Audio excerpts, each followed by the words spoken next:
भगवंताची भक्ती अशी केली पाहिजे की भक्ती करत असताना कितीही संकट आले जीवनामध्ये तरी भक्ती सोडली नाही पाहिजे. कारण भगवंत आपली परीक्षा पाहत असतो. आज हा भक्ती करायला लागलाय, उद्या करतो की नाही, उद्या करायला लागला परवा करतो की नाही. माणसं थोडे दिवस भक्ती करतात पुन्हा सोडून देतात, थोडे दिवस भक्ती करतात पुन्हा सोडून देतात. सातत्य असलं पाहिजे भक्तीमध्ये, सातत्य. नित्य नियमाने भक्ती केली पाहिजे भगवंताची, नित्य नियमाने. एक भक्त होती भगवंताची, तिचं नाव होतं चांगुणा. चांगुणा नाव होतं. किती भक्ती करत होती ऐका. तिच्या भक्तीची परीक्षा घेण्याचं ठरवलं एकदा भगवान शंकराने. नारद भगवान शंकराला म्हटले, देवा अहो तुम्ही भोळे आहात, लोक वरवर भक्ती करतात तरी प्रसन्न होता. तुम्हाला वाटतं का तुमचे भक्त मनातून भक्ती करतात? तुमची मनातून भक्ती करत नाहीत तुमची, वरवर भक्ती करतात आणि वरच्या भक्तीला तुम्ही भुलून जाता, वरच्या भक्तीला तुम्ही भुलून जाता. आणि खरंच भगवान शंकर वरच्याच भक्तीला भुलून जातात.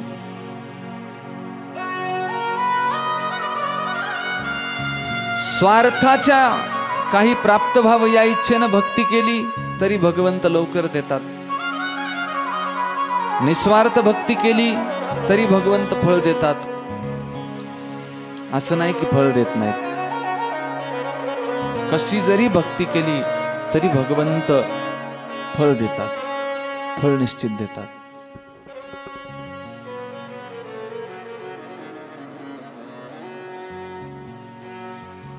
कशी जरी भक्ती केली तरी भगवंत फळ देतात.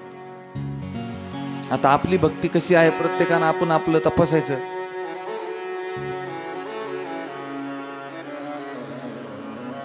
आपली भक्ती वरवर आहे का मनाभावातून आहे, हे प्रत्येकानं आपण आपलं तपासलं पाहिजे. ज्याची त्यालाच माहित असतं की आपण भक्ती कशी करतो.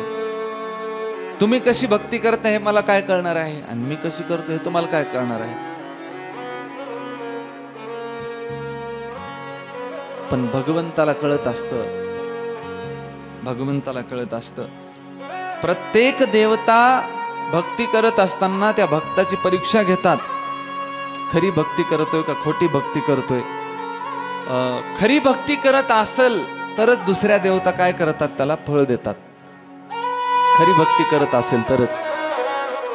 पण भगवान शंकर एक अशी देवता आहे, भक्ती जरी खोटी केली वरवर केली तरी पण जे फळ खरी भक्ती करणाऱ्याला मिळतं तेच खोटी भक्ती करणाऱ्याला पण मिळतं. कारण काय त्याचं? स्वभाव भोळा, स्वभाव भोळा. त्यांना आपण काय म्हणतो? भोलेनाथ. भोलेनाथ म्हणतात भगवान शंकराला. भोलेनाथ. भक्ताला सर्व दुःखापासून, भक्ताला सर्व क्लेशापासून दूर करणारी देवता भगवान शंकर आहेत.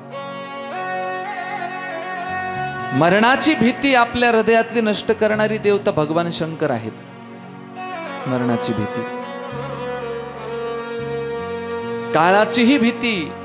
प्रत्येकाला काळाची भीती वाटत असते, प्रत्येकाला. बरेच माणसं अशी असतात की ते कुणालाच भीत नाहीत. त्यांना घरच्याला भेटतात ना बाहेरच्याला भेटतात ना, मोठ्याला भेटतात ना लहानाला भेटतात. गरीबाला भेट नाही, श्रीमंताला भेट नाहीत, कुणालाच भेट नाहीत. अशी बरेच माणसं असतात. पण त्याला जर विचारलं, दादा तू मरणाला भीतो का,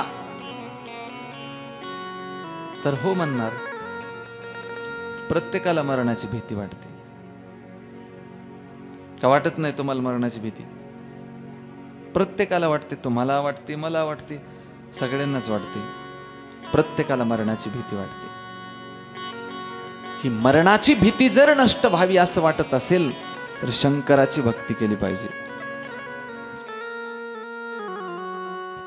अकाली मृत्यू माणसाच्या जीवनामध्ये येत नाही. अकाली मृत्यू येत नाही. अकाल मृत्यू वो मरे जो कर्म करे चांडाल का. अकाल मृत्यू वो मरे जो कर्म करे चांडाल का. काल भी उसका क्या करे जो भक्त हो महाकाल का. जो भक्त हो महाकाल का. काळ पण त्याला काय करू शकत नाही जो त्याचा भक्त आहे. काळ पण काही करू शकत नाही. असे भगवान शंकर आहेत. काळ देखील त्यांच्या भक्ताला हात लावू शकत नाही.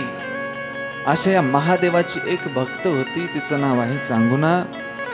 ही चांगुना रोज भगवंताची पूजा अर्चना करायची. सकाळी उठल्याच्या नंतर स्नान संध्या करून अगोदर भगवंताचं सर्व काही करायची. आंघोळ घालायची, भगवंताकरता नैवेद्य तयार करायची. अशी चांगुना रोज भक्ती करणारी महादेवाची निस्सीम भक्त होती.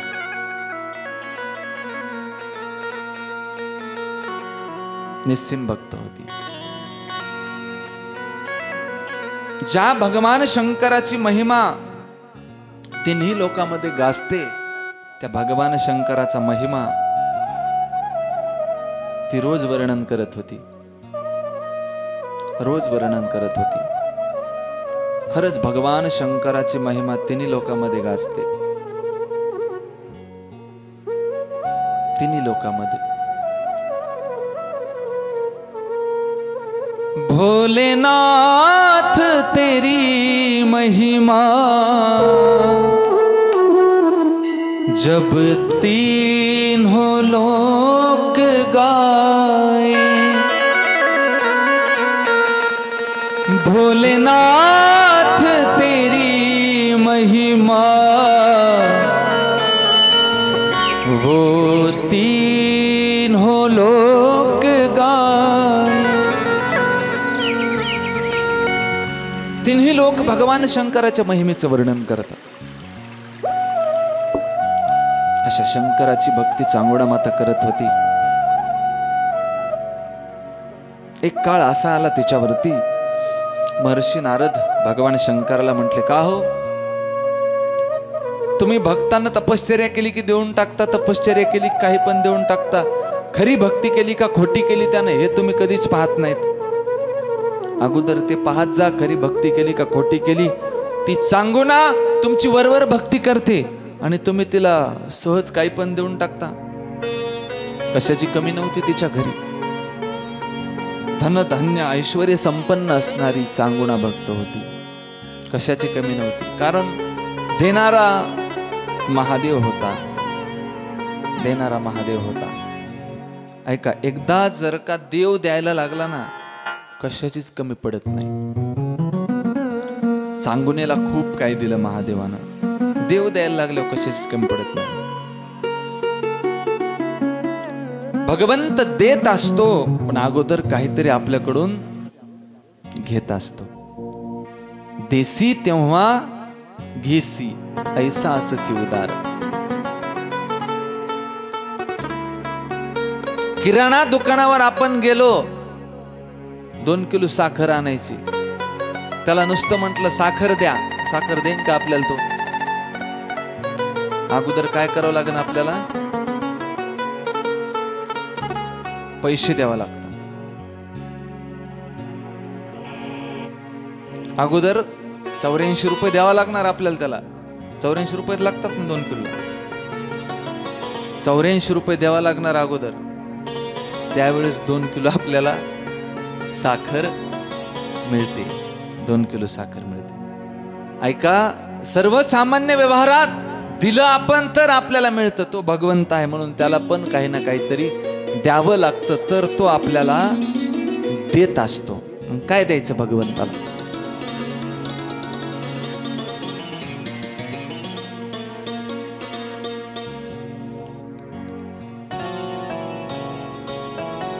काय द्यायचं भगवंताला?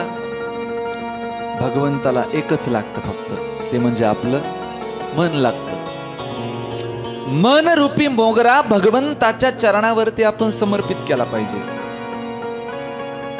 मन रूपी मोगरा, मन रूपी जे फूल आहे ते भगवंताच्या चरणी समर्पित केलं पाहिजे. आपण काय करतो? शेजाऱ्याच्या दारात फुलाचं झाड असलं, कच फुलं तोडायची, महादेवाला आणून व्हायची. पुन्हा ते सकाळी उठले होती बाई म्हणती, माय आमचे सगळेच फुलं घेऊन गेले, काहीच राहिलं नाही. तर हे फूल भगवंताला व्हायचं ठीक आहे, पण त्याच्याही पेक्षा भगवंताला आवडणारं फूल आहे मनरूपी मोगरा. मन हा मोगरा अर्पुणीश्वरा, मन हा मोगरा अर्पुणीश्वरा, पुनरपि संसारा येणे नाही.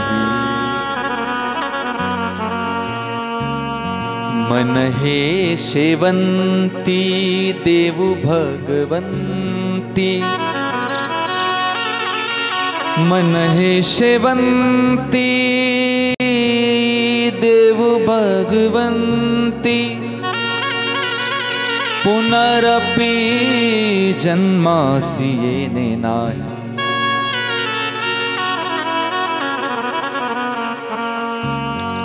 गुलाबाचं फूल व्हा, मोगऱ्याचं फूल व्हा, आणखी जेवढे काय फुलं असतील तेवढे व्हा देवाला, पण एक फूल व्हायचं आपण विसरून जातो महादेवाला. आपण सर्व वाहतो महादेवाच्या जवळ बसल्याच्या नंतर. आपल्याला महादेवापासून उठायला 1 घंटा लागतो, 1 तास लागतो ना. महादेवाच्या जवळ जर पूजा करायला बसलो आपण 1 तास लागतो. सगळं काय वाहतो आपण, कोणी तांदूळ वाहत असेल, कोणी काय जे माहिती ते सगळं आपण वाहत असतो, पण आपलं मन आपण भगवंताच्या चरणावरती वाहत नाही. मन भगवंताला देणं फार महत्वाचं आहे. मन, आणि एकदा का मन भगवंताला दिलं ना तर मनुष्याचे सगळे काम चांगले होतात, सगळे काम चांगले होतात. मन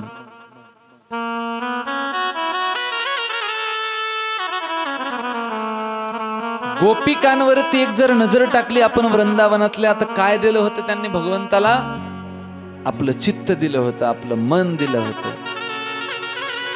आणि मन चित्त भगवंताला दिल्यामुळे भगवान परमात्मानं त्या चित्ताची चोरी केली, आणि चित्त भगवंतानं नेल्यामुळे चित्तात वाईट विचार येण्याचा कधी प्रश्नच निर्माण झाला नाही. वाईट विचार येण्याचा कधी प्रश्नच निर्माण झाला नाही. हरिणे कामा घातला चिरा वित्तवरा मुकविले. वाईट असणाऱ्या भावना भगवंत नष्ट करतो. एकदा का आपलं मन आपण भगवंताला दिलं की वाईट असणाऱ्या सगळ्या भावना भगवंत नष्ट करतो.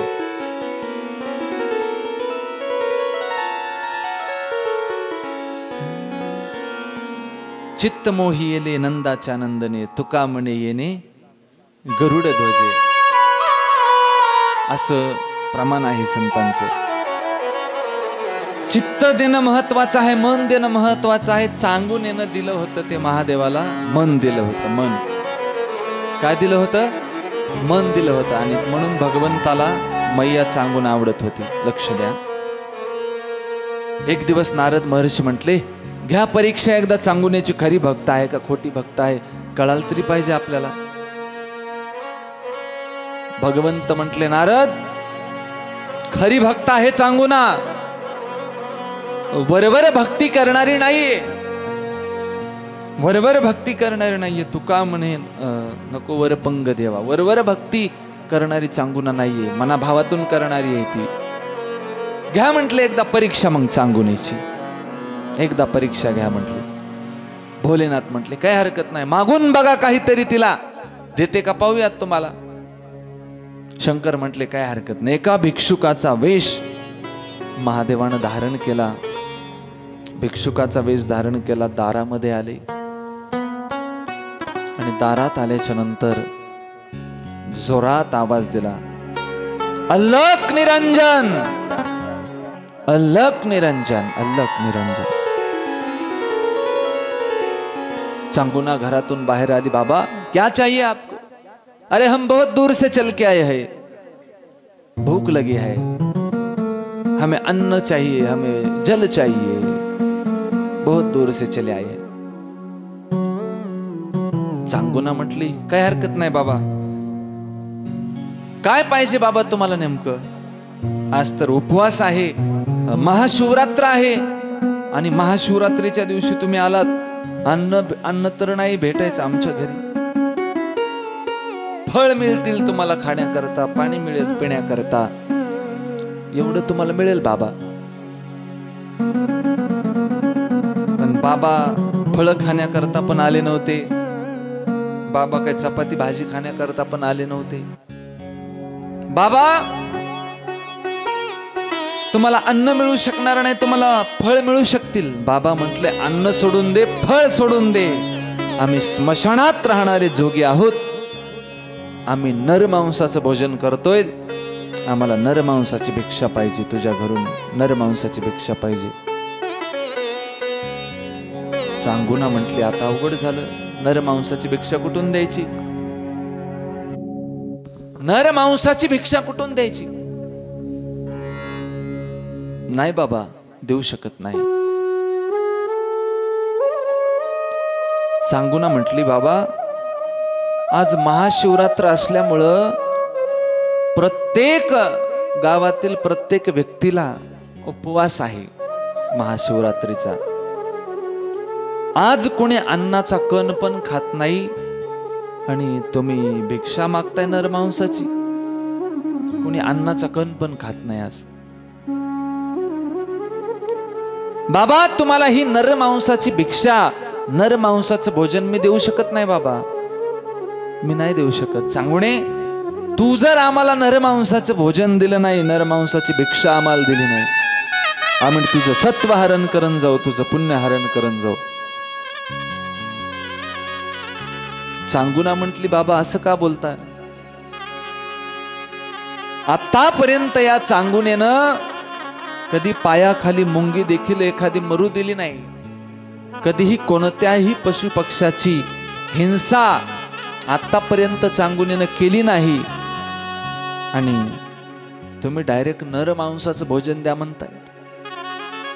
घरात गेली चांगुना, घरामध्ये एक शिवालय होतं, शिवालयामध्ये भगवान भोलेनाथांच्या पिंडीला धरून घट्ट पकडलं आणि रडायला लागली, महादेवा अशी वेळ माझ्यावरती कशी काय आणलीस रे तू? आतापर्यंत मी कधी कोणाला मारलं नाही, कधी कोणाची हिंसा केली नाही, कधी कोणाचा रक्तपात केला नाही, कधी रक्तपात झालेला पाहिला नाही। त्या जोग्यानं जर मला स्वतःचा प्राण मागितला असता तर मी प्राण द्यायला तयार आहे, पण दुसऱ्या कोणाला तरी मारून नरमांसाचं भोजन कसं देऊ मी? त्यानं जर मला माझा प्राण जरी मागितला तरी मी द्यायला तयार आहे। चांगुना बाहेर आली, परत त्या बाबाला म्हटली, बाबा तुम्हाला पाहिजे असेल तर माझ्या प्राणाचं बलिदान देण्याकरता तयार आहे मी, नरमांसाचं भोजन कशाला, माझ्या शरीराचं भोजन बनवा तुम्ही, मी माझा प्राण द्यायला तयार आहे, आम्हाला फक्त नरमांसाचं भोजन पाहिजे। चांगुने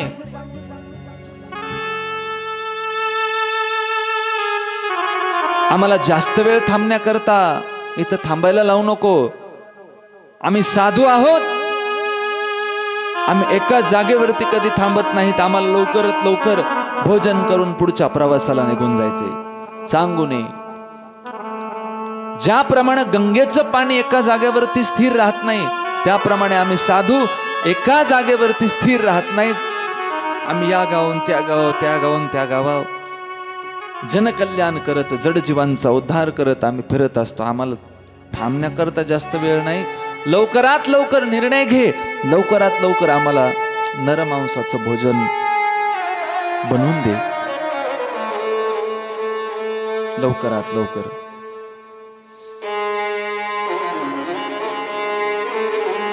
बिचारी पुन्हा घरात आली.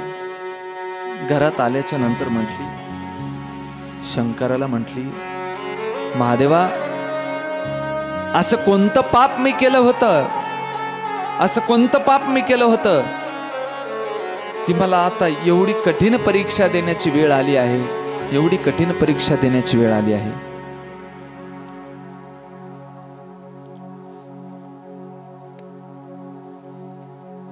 आपल्या दारात जर एखादा भिक्षुक आला, त्यांना आपल्याला एखादी भाकरण ठ्याचा मागितला तर आपण नसल आपल्या घरी केलेलं तर आपण जा म्हणतो, त्याला करून देत नाही. आपण नसल आपल्या घरी तर आपण त्याला जा म्हणतो.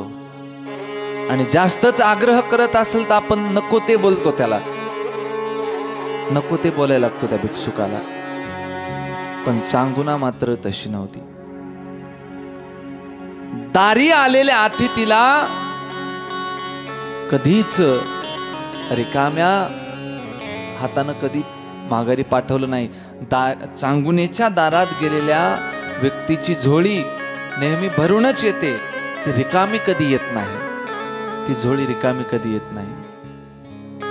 अशी चांगुना माता होती. आपल्या दारात जर एखादा भिक्षुक आला तर त्याला आपण काही ना काहीतरी फुल नाही फुलाची पाकळी आपण दिली पाहिजे.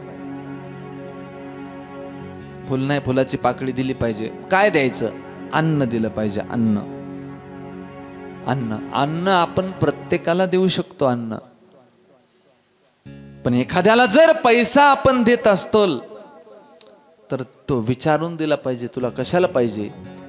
विचारून दिला पाहिजे. आपण दिलेल्या पैशाचं तो चांगलंच काम करेन हे आपल्याला काय कळणार आहे? पण अन्न जर दिलं, एखादी चपाती आपण दिली, ते खाणार. त्याला नाही खाऊ वाटली फेकून देईन. त्यानं फेकून दिल्यावर कोणीतरी पशु पक्षी येऊन तिला खाणारच.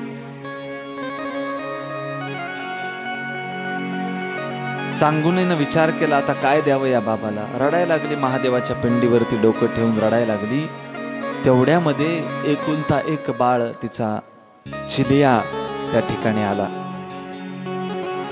आणि चिलियानं पाहिलं आपली माय रडत आहे, डोळ्यातून अश्रू वाहत आहेत. अगं आई, तुला काय झालं रडायला? का रडते तू? काय झालं तुला रडायला?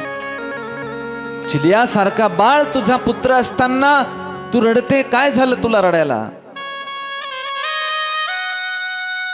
आई, जोपर्यंत मी आहे तोपर्यंत तू तुझ्या डोळ्यातून एकही अश्रूचा थेंब गाळायचा नाही. एकही अश्रूचा थेंब गाळायचा नाही. तुझ्या जीवनातलं दुःख जे असेल ते मला सांग. तुझ्या जीवनातलं दुःख मला सांग. भगवान शंकराला चांगुना स्वतःचं दुःख सांगायला लागली. बाळा, तू छोटा आहे, तुला काय सांगू मी माझं दुःख? शंकराला सांगायला लागली. रडायला लागली. रडून रडून डोळे लाल झाले. शंकरा, तूच ये आणि मला या संकटातून वाचव. महादेवा, तूच ये आणि मला या संकटातून वाचव. रडायला लागली. तर महादेव कसे येतील? कारण तिची परीक्षा घेण्याकरता आलेले महादेवच होते. रडून रडून थकलीत, पण महादेव आले नाही. रो रो नैन गवाए भोलेनाथ नावे. रो रो नैन गवाए भोलेनाथ नावे. भोलेनाथ नाय, भोलेनाथ नाय, भोलेनाथ नाय, भोलेनाथ. रो रो नैन गवाए भोलेनाथ नाय. रडून रडून थकली, घसा कोरडा झाला, शरीराचा थरकाप व्हायला लागला. काय करावं काय कळत नाही. परत एकदा चिल्या बाळ जवळ गेला. भगवान शंकराच्या पिंडीवर ठेवलेलं डोकं बाजूला काढलं चिल्यानं आणि आपल्या दोन्ही हातानं नेत्रातले अश्रू पुसले. आई, कोणतंही कितीही मोठं दुःख असू दे तुझ्या जीवनातलं, पर्वता एवढं दुःख जरी असेल ना तुला, तरी पण ते दुःख मी माझ्यावरती घ्यायला तयार आहे. फक्त मला एकदा सांग तुला काय दुःख आहे, तुझ्यावरती कोणतं संकट ओढवलं आहे, फक्त एकदा मला सांगाय. सांगूना म्हटली, बाळा अरे तू सहन करू शकणार नाहीस ते संकट. साधारण संकट नाहीये ते. कुण्या तरी एखाद्या नराची बळी द्यायची आहे. नर बळी दिल्याच्या नंतर संपणार ते संकट आहे. नर बळी दिल्याच्या नंतर संपणार संकट आहे. मैया, नर बळी द्यावी लागणार. कशामुळे द्यावी लागणार मैया? बाळा, तुला तर माहितीये आतापर्यंत आपल्या दारातून कोणताच भिक्षुक परत गेलेला नाही. आतापर्यंत आपल्या दारातून कोणाचीही झोळी रिकामी गेलेली नाही बाळा. कोणाचीही झोळी रिकामी गेलेली नाही. बरोबर आहे आई, आतापर्यंत आपल्या दारातून कोणाची झोळी रिकामी गेलेली नाही. मग ह्या आलेल्या भिक्षुकाची झोळी तरी कशाला रिकामी जाऊ द्यायची? तो जो मागतोय ना ते त्याला देऊयात आपण. त्याच्या मनात जी इच्छा आहे, त्याला जे प्राप्त करायचं आहे ते आपण त्याला देऊयात. बाळा, द्यावंच लागणार. नाही दिलं तर आतापर्यंतची माझी दानाची परंपरा खंडित होईल. आतापर्यंतची माझं पुण्य नष्ट होईल. आतापर्यंत मी केलेलं चांगलं कार्य नष्ट करून घेईल असं म्हणतोय तो साधू. मी केलेलं पुण्य घेऊन जाईल असं म्हणतोय तो साधू. आई, त्याला नरमांसाचं भोजन पाहिजे नाही.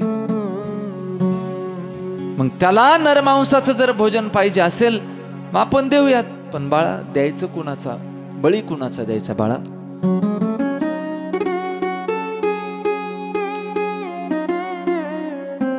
दुसऱ्याला विचारून पाहिलं, प्रत्येक जण नाही म्हटला. मरावं कशाला वाटल कोणाला? दुसऱ्याला विचारलं, प्रत्येक जण म्हणायचा नाही, प्रत्येक जण म्हणायचं नाही, प्रत्येक जण म्हणायचा नाही. विचार करायला लागले बरेच लोक. म्हटले, अरे आतापर्यंत चांगुनेच्या जीवनात कधी हिंसा केली नाही, शुद्ध शाकाहारी जीवन जगली, आणि आज अचानक नरमांसाचा बळी द्यायचा विचार चांगुनेनं कसा काय केला असेल? अचानक कस काय विचार केला असेल? शेवटी चिल्या म्हटला, माय आपल्याला दुसरा कोणताही उपाय नाही. मग करायचं काय बाळा, करायचं काय? आई, मी माझ्या शरीराचं बलिदान देण्याकरता तयार आहे. त्या साधूची भूक आपण शांत करूयात. त्या साधूची भूक आपण शांत करूयात.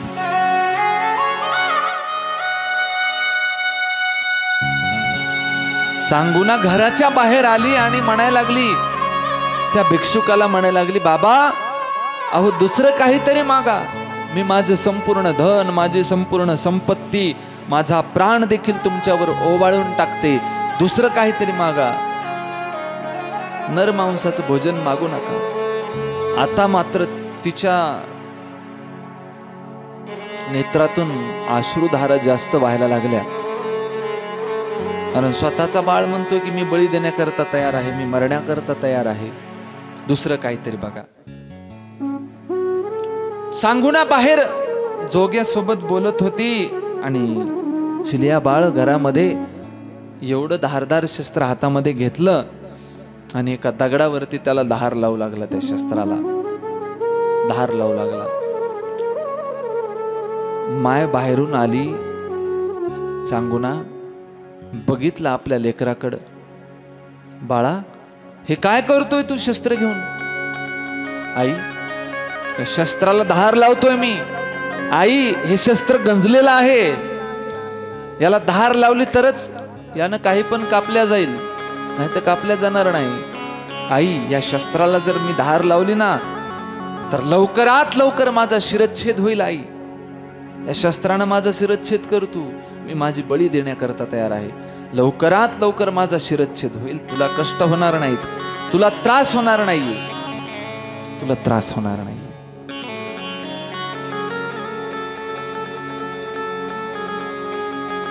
आई म्हटली, बाळा, अरे तुझी बळी मी देऊ शकत नाही बाळा. आई, द्यावीच लागणार, दुसरं कोणी येणार नाही, द्यावीच लागणार. आई, मागचा पुढचा विचार करू नको, हे घे शस्त्र आणि चालव माझ्या मानेवरती, चालव. माझी बळी देण्याकरता तयार आहे मी, माझी बळी देण्याकरता तयार आहे. शस्त्र हातामध्ये घेतलं चांगुणेनं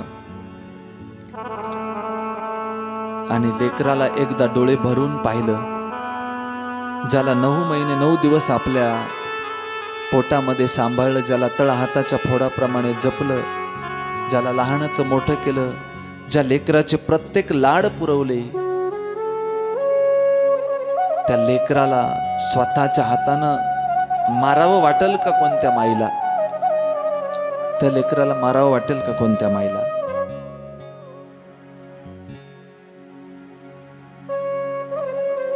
पण स्वतःला मारा असं म्हणणारा मुलगा पण दुसरीकडे कुठं भेटणार पण नाही, आपल्या माईची इच्छा पूर्ण करणारा. शस्त्र हातामध्ये घेतलं चांगुणेनं. आई, हे शस्त्र माझ्या मानेवरती चालव. चांगुणेनं शस्त्राकडे एकदा बघायची, एकदा चिल्याकडे बघायची, शस्त्राकडे एकदा बघायची, चिल्याकडे एकदा बघायची. मारू का नको, मारू का नको, मनात विचार यायचा, मारू का नको. पुन्हा दारात आलेला भिक्षुक डोळ्यासमोर यायचा, मागचा पुढचा विचार नाही केला. चिलियाच्या हातातलं शस्त्र घेतलं चांगुणेनं, आपल्या हातामध्ये घेतलं आणि सरदिशी एक घाव त्याच्या मानेवरती घातला आणि शिरच्छेद झाला. मस्तक एकीकडे, धड एकीकडे झालं. संपूर्ण शिवालय रक्तबंबाळ झालं, संपूर्ण मंदिरामध्ये रक्त सांडले गेलं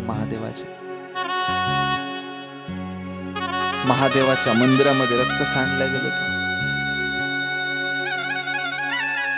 भोजन बनवलं, ते मस्तक शंक्यावरती टांगून ठेवलं, शरीराचं भोजन बनवलं. एक पात्र तयार केलं, मस्त बसण्याकरता पाट टाकला, ताट ठेवायला एक चौरंग ठेवला, त्याच्या भोवताल रांगोळी काढली, सुंदर धूप दीप लावल्या गेली, सुंदर समया लावल्या, दोन्ही बाजूला 2 समया लावल्या. आणि चांगुणा म्हटली, बाबा बसा जेवायला, बाबा बसा जेवायला, आज तुमची इच्छा मी पूर्ण करणार आहे. बाबा बसा जेवायला, नरमांसाचं भोजन तयार आहे बाबा तुमच्याकरता. भगवान शंकर जेवणाकरता बसले. जेवणाकरता बसले. चांगुणा घरात गेली आणि त्या शंक्यावरती टांगलेल्या त्या मस्तकाला छातीशी लावून रडायला लागली. भगवान शंकर बाहेर जेवण्याकरता बसले. तेवढ्यात महर्षी नारद आले. नारद म्हटले, बोले बाबा, अहो तुम्ही एवढे भोळे आहात, तुम्हाला मान कळत नाही, तुम्हाला अपमान कळत नाही. एकटेच जेवायला बसलात कधी न भेटल्यासारखं. तुम्ही अतिथी आहात, कोणीतरी घरचा माणूस तुमच्या सोबत जेवायला बसायला पाहिजे ना. तुमचा तर घोर अपमान झाला, तुमच्या सोबत घरचा माणूस जेवायला बसत नाही.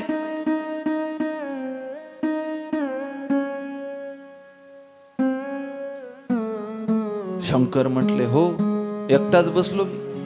चांगुणे बाहेर ये. बाबा काय झालं बाबा, तुम्ही म्हटलंच तसं केलं, आता काय कमी पडलं बाबा, काय कमी पडलं? चांगुणे मी एकटा जेवण करणार नाही, एकटा मी जेवण करणार नाही, माझ्या सोबत दुसरं पात्र बसलं पाहिजे. काही हरकत नाही म्हटली. बाबा थांबा थोडा वेळ. चिलियाचे वडील बाहेर गेले, ते आले ना मग ते तुमच्या शेजारी बसतील. बाबा बाबा तुम्ही करा सुरुवात, तोपर्यंत नाही जमणार नाही. महादेवाच्या कानात नारद महर्षी म्हटले, अहो बाबा तुम्ही एवढे कसे भोळे आहात? अपवित्र शरीराचं भोजन तुम्हाला वाढलं. तुम्हाला माहितीये का, शरीराचा सर्वात पवित्र भाग असतो मस्तक. मस्तकाचा समावेश भोजनात कुठंच नाही. मस्तक शिंक्यावर टांगून ठेवलं तिनं आणि इथून खालच्या शरीराचं तुम्हाला भोजन दिलंय.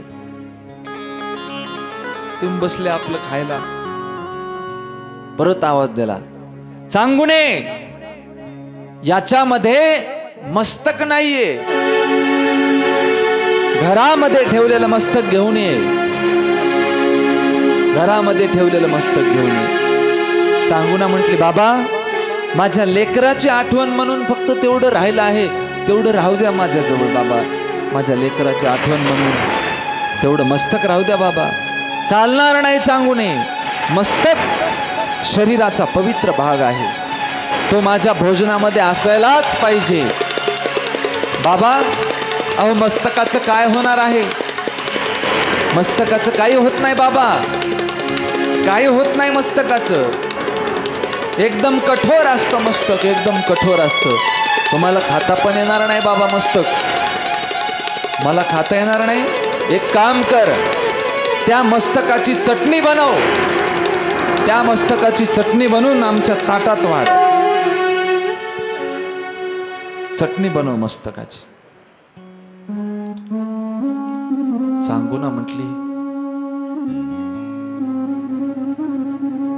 असंही आपलं बाळ गेलंय, मस्तकाला ठेवून काय करणार? आणि ते मस्तकही किती दिवस राहील? राहून राहून 2 दिवस राहील मस्तक, पुन्हा नंतर ते देखील नष्ट पावणारच आहे. काढलं शिंक्यावरचं मस्तक, त्या उखळामध्ये टाकलं आणि उखळामध्ये टाकल्याच्या नंतर चटणी करण्याकरता ते हे हातात घेतलं. काय असतं उखळात ठेसायचं? ते मुसळ. मुसळ हातामध्ये घेतलं, रडायला लागली, मोठ्यानं रडायला लागली, छाती बडवायला लागली. बाळा माझ्यासारखी निष्ठुर माय तिन्ही जगात नाहीये, माझ्यासारखी निष्ठुर माय तिन्ही जगात नाही. मोठ्यानं रडायला लागली. चांगुनेचा रडण्याचा आवाज नारदाने ऐकला. नारद म्हटले, बाबा अहो भोजन बनवत असताना भावना चांगली असली पाहिजे, भोजन बनवत असताना चेहरा हसरा असला पाहिजे, भोजन बनवत असताना रडलं नाही पाहिजे. आणि चांगुना रडत रडत तुम्हाला चटणी बनवून देते, रडत रडत. सांगा काहीतरी समजून तिला. चांगुने अगं रडत रडत चटणी बनवायची नाही मस्तकाची, तू रडत रडत केलेली चटणी आम्ही खाणार नाहीये. मस्तकाची चटणी बनवायची ना, हसत हसत बनव, एखादं गीत गा, गायन करत बनव. मग चांगुनेनं ते मुसळ हातामध्ये घेतलं आणि काय म्हणू लागली, समजावू कशी तुझसी चिलया बाळा, लाचार असे हा आज आईचा पान्हा. समजावू कशी तुझसी चिलया बाळा, लाचार ऐसे हा आज आईचा पान्हा. अतिथी दारी आले मातेला वेठीस धरले, सत्वास उतरली आज आई माया लाचार असे हा आज आईचा पान्हा समजावू कशी तुझसी चिलया बाळा लाचार असे हा आज आईचा पान्हा तू देवा घरुनी आला सर्वांचा होऊनी उरला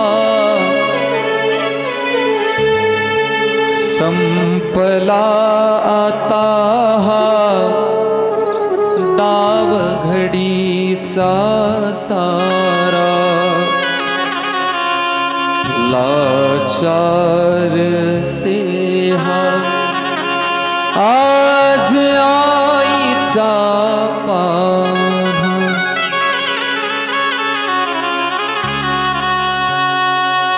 बाळ चिलिया मोठ्या नवसा सायासानं मला तू प्राप्त झालेला होता रे मोठ्या नवसा सायासानं तू साधारण नाहीस तू प्रत्यक्षात देवा घरून माझ्या घरी अवतीर्ण झालेला बाळ आहेस शिवभक्तीने मला प्राप्त झालेला तू बाळ होतास शिवभक्तीने मला प्राप्त झालेला तू बाळ होतास अरे चिलिया आज तू राहिलेला नाहीस बाळा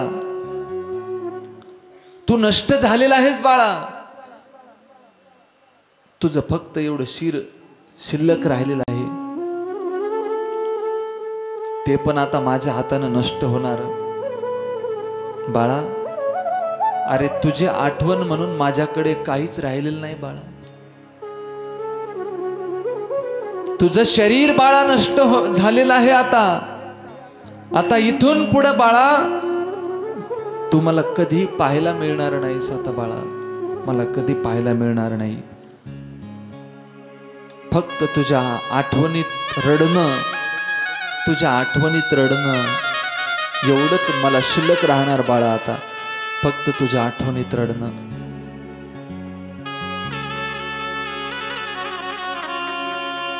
हे शंकरा हे महादेवा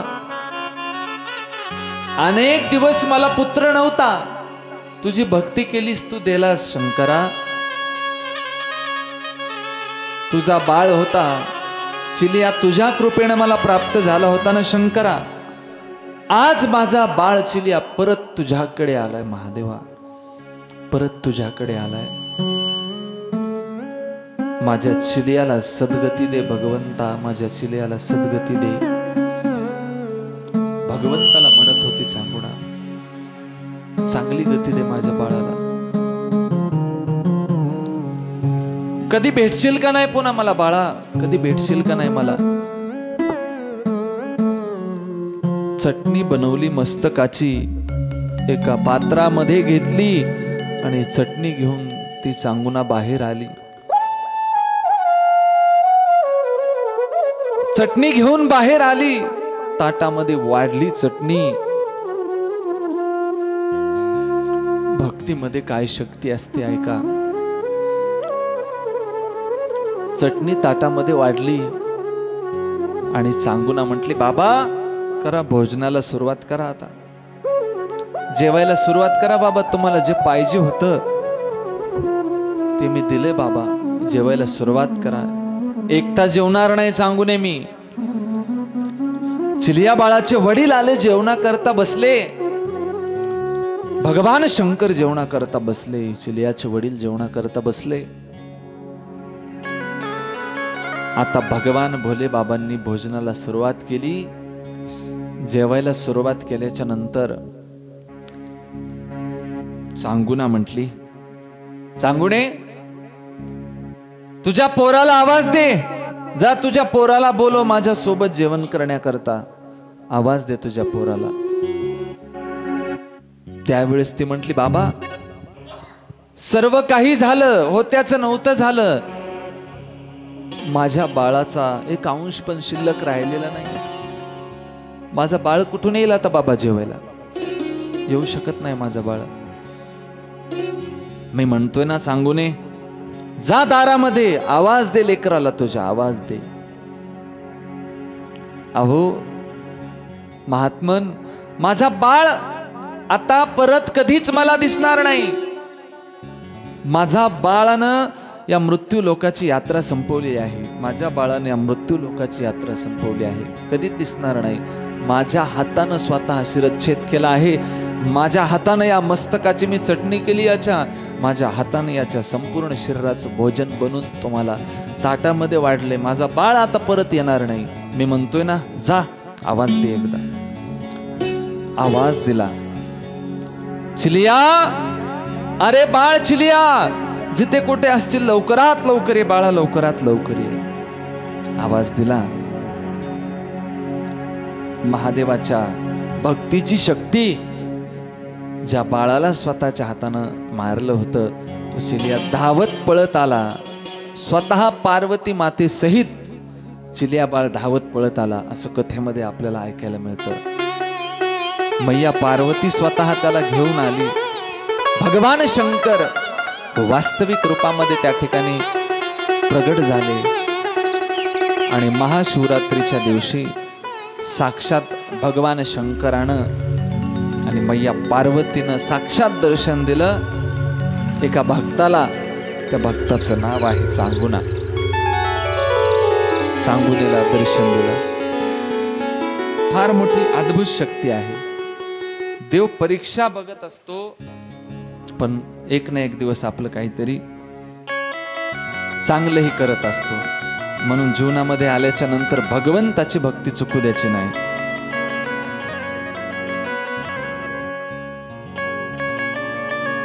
महादेवाची केलेली भक्ती आपल्या सोबत येते.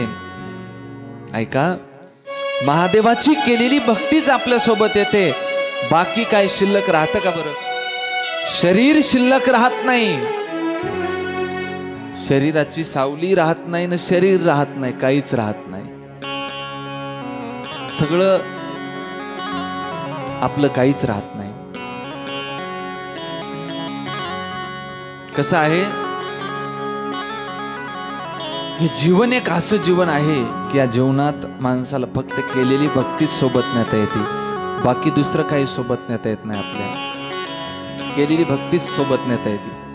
म्हणून जीवनामध्ये अशी ही महादेवाची भक्ती आपण प्रत्येक दिवसेंदिवस वाढवत गेलं पाहिजे.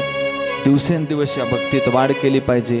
श्रावण मासात भक्ती केली पाहिजे, सोमवारी भक्ती केली पाहिजे असं नाही, रोजच भक्ती केली पाहिजे.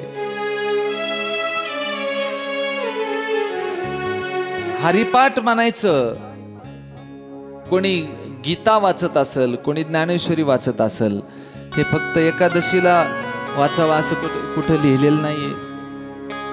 तर रोज जरी आपण याचं वाचन केलं तरी चालते. वाचायला काही जास्त वेळ लागत नाही. 1-2 मिनिटात चलत चलत माणूस काही वाचून जातं. हनुमान चालीसा म्हणा, कोणी ज्याला जे स्तोत्र आवडतं ते म्हणा, कोणी नामस्मरणाचा जप करा, जे आवडेल ते करा, कारण हेच आपल्या सोबत येणार आहे. बाकी याच्यात जे सुख आहे ते दुसरं कशात नाही. दुसरीकडून सुखाची अपेक्षा माणसानं सोडून दिली पाहिजे. सुख की आस तजो मेरे भाई,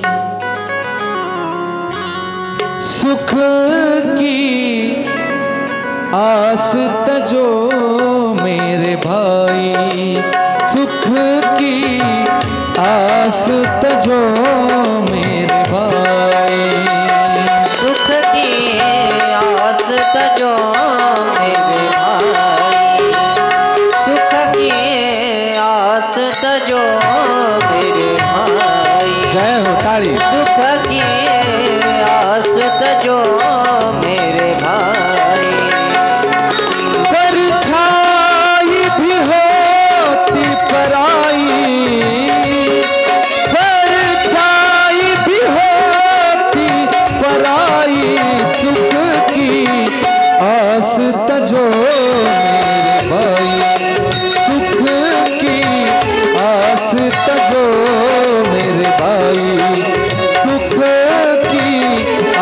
तजो मेरे भाई। परछाई भी होती पराई, जय हो। परछाई भी होती पराई, सुख की आस तजो मेरे भाई, सुख की आस तजो मेरे भाई, सुख की आस तजो मेरे भाई।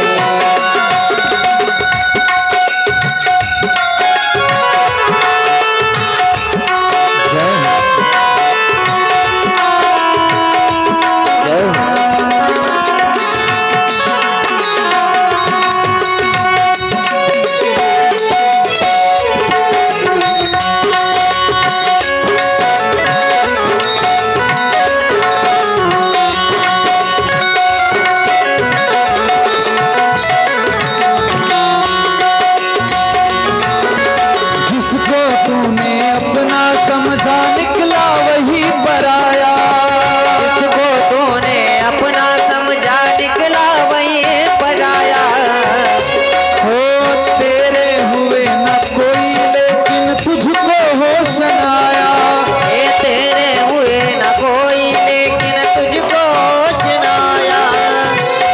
बस रीत यही चली आई, बस रीत यही चली आई, सुख की आस तजो मेरे भाई, सुख की आस तजो मेरे भाई, सुख की आस तजो